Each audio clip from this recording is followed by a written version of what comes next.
the dusty back roads of Depression-era America echoed with their names. Bonnie and Clyde, two figures who would become legends in their own right.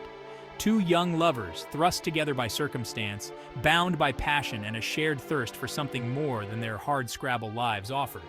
They were not just partners in love, but also in crime, seeking an escape from the relentless grip of poverty. Their names, whispered in fear and awe, became synonymous with daring heists, reckless escapes, and a defiant stand against the law. Each robbery, each narrow escape, added to their growing legend. But beneath the romanticized veneer of their legend lies a complex and tragic tale. A tale of two individuals caught in a whirlwind of crime and passion. It's a story of poverty, desperation, and the allure of a life lived on the edge. The Great Depression had left many in dire straits, and for Bonnie and Clyde, crime seemed like the only way out. Their short and violent journey captivated a nation grappling with economic despair. People saw in them a reflection of their own struggles and a defiance against a system that had failed them. The public, hungry for heroes and anti-heroes alike, found solace in their daring exploits. Bonnie and Clyde became symbols of rebellion and resistance. Newspapers splashed their pictures across front pages, turning them into overnight sensations. Their every move was followed with bated breath. They were portrayed as modern-day Robin Hoods, robbing from the rich and powerful. But unlike the legendary outlaw, their motives were far more personal and desperate. But the truth, as always, was far more complicated. Their lives were a mix of love, crime, and a relentless pursuit of freedom. Their crimes, often fueled by desperation and a thirst for thrills, left a trail of innocent victims in their wake. The reality of their actions was far grimmer than the legend that surrounded them. Bonnie Parker, a petite blonde with a disarming smile, seemed an unlikely outlaw. Born in 1910, she grew up in the small town of Rowena, Texas. Life in rural Texas was harsh, particularly during the Great Depression. Bonnie, bright and ambitious, yearned for a life beyond the drudgery of poverty. She excelled in school, displaying a talent for writing and poetry. She dreamed of becoming a writer or an actress, of escaping the confines of her small town. But fate, it seemed, had other plans. At the tender age of 16, she married Roy Thornton, a charming but troubled young man. The marriage was short-lived and unhappy, leaving Bonnie disillusioned and yearning for escape. Clyde Barrow, born in 1909, hailed from a poor farming family in Ellis County, Texas. Life in the rural South was a constant struggle, and the Barrow family, like many others, was hit hard by the economic hardships of the Great Depression. Clyde, restless and rebellious, chafed against the limitations of his circumstances. He turned to petty crime, initially stealing chickens and then graduating to cars. His early run-ins with the law did little to deter him. Instead, they seemed to solidify his defiance and his growing resentment of authority. Prison, far from rehabilitating him, hardened him, transforming him into a hardened criminal. Their paths crossed in 1930, at a time when both Bonnie and Clyde were at crossroads. Bonnie, trapped in an unhappy marriage, was yearning for a way out. Clyde, fresh out of prison, was already on a path of crime. Their connection was instant and electric. They were kindred spirits, drawn together by their shared restlessness and their disdain for the constraints of conventional society. Bonnie, enthralled by Clyde's charisma and daring, saw in him a way to break free from her mundane existence. Clyde, in turn, was captivated by Bonnie's beauty, intelligence, and her own rebellious spirit. Their love story, though unconventional and ultimately tragic, became the stuff of legends. Section 5, the Barrow Gang, terrorizing the Southwest. Their criminal activities escalated quickly, fueled by their passion, desperation, and a shared thirst for thrills. They formed the notorious Barrow Gang, joined by Clyde's brother Buck and his wife Blanche, as well as other drifters and outcasts. Their crime spree spread terror across the Southwest. They robbed banks, gas stations, and small-town stores, leaving a trail of fear and violence in their wake. Their exploits, often marked by daring escapes and shootouts with the law, captured the public's imagination. They became folk heroes to some, symbols of resistance against the perceived injustices of the establishment. But their crimes, often impulsive and brutal, had devastating consequences for their victims and their families. Section 6, Robin Hood or Ruthless Killers, the public's divided opinion. The Great Depression cast a long shadow over America, leaving millions unemployed and desperate.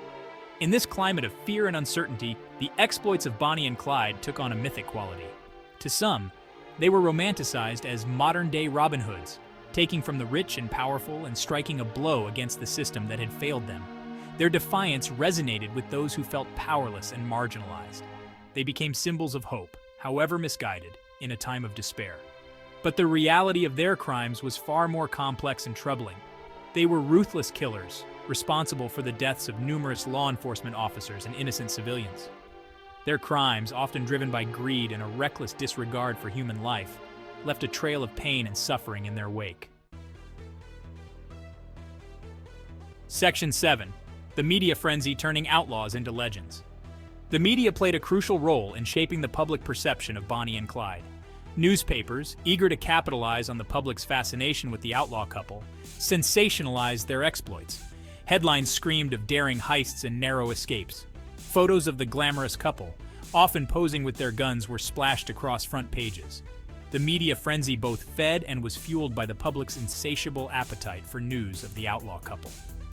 Bonnie, aware of the power of the press, cultivated their image.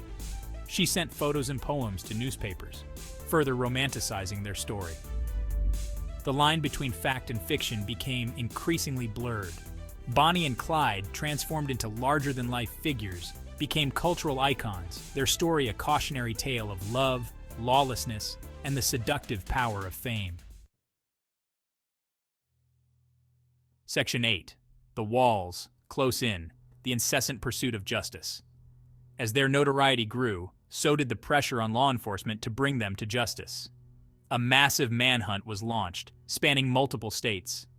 Lawmen, determined to end their reign of terror, tracked their every move. The Barrow Gang, constantly on the run, became increasingly desperate and reckless. They lived a nomadic existence, sleeping in cars, eating on the fly, and always looking over their shoulders. The relentless pursuit took its toll. They were involved in numerous shootouts, barely escaping with their lives. Their inner circle dwindled as members were killed or captured. The net was closing in, and Bonnie and Clyde, once seemingly invincible, were running out of time. Section 9. Ambush at Black Lake, a tragic and bloody end. Their reign of terror came to a dramatic end on May 23, 1934, on a lonely stretch of highway near Black Lake, Louisiana. The infamous duo, Bonnie Parker and Clyde Barrow, had been on the run for over 2 years, leaving a trail of crime and violence in their wake. A posse of lawmen, led by former Texas Ranger Frank Hamer, ambushed the couple. Hamer had been tracking them for months, meticulously planning the perfect moment to strike. The lawmen, armed with automatic rifles and shotguns, unleashed a hail of bullets into the stolen Ford V8, riddling it with over 130 rounds. The sheer firepower used was a testament to the determination of the lawmen to end Bonnie and Clyde's crime spree once and for all. Bonnie and Clyde, caught completely by surprise, never had a chance to fire a shot. Their plans, their dreams, and their lives were abruptly cut short in a matter of seconds. Their bodies, riddled with bullets, were found slumped together in the front seat. The once feared outlaws now lay lifeless, a stark reminder of the violent end that awaited them. The news of their demise spread like wildfire. Newspapers across the country quickly picked up the story, and radio broadcasts relayed the dramatic events to an eager public. Crowds gathered at the scene, eager to catch a glimpse of the slain outlaws. People from nearby towns flocked to the site, driven by a mix of curiosity and morbid fascination. The legend of Bonnie and Clyde had come to a violent end, but their story was far from over. Their legacy would continue to captivate the public's imagination for decades to come, immortalizing them in the annals of American crime history. Section 10. Legacy of the Outlaw Couple, Fact, Fiction, and Enduring Fascination. The story of Bonnie and Clyde has transcended time, becoming a part of American folklore. In death as in life, the legend of Bonnie and Clyde continued to captivate the public imagination. Their exploits were sensationalized in the media, turning them into larger-than-life figures. They became the subject of countless books, films, and songs, their story endlessly romanticized and mythologized. Hollywood in particular played a significant role in shaping their legacy, often blurring the lines between fact and fiction. Their love affair, set against the backdrop of the Great Depression, became an enduring symbol of rebellion, passion, and the allure of a life lived on the edge. The era's economic hardships only added to their mystique, making them symbols of defiance against a system that many felt had failed them. But their story is also a cautionary tale, a reminder of the human cost of violence and the destructive power of desperation. The Great Depression was a time of immense struggle, and for some, crime seemed like the only way out. The real Bonnie and Clyde, stripped of their romanticized veneer, were criminals who left a trail of pain and suffering in their wake. Their actions had real consequences, affecting countless lives. Their legacy is complex and multifaceted, a mix of fact and fiction, tragedy and allure. They were both victims and villains, products of their time and architects of their own fate. They remain, even decades after their deaths, two of America's most enduring folk heroes, their names forever linked in a ballad of love, lawlessness, and the enduring power of the American myth. Their story continues to be retold, each generation finding new meaning in their tale.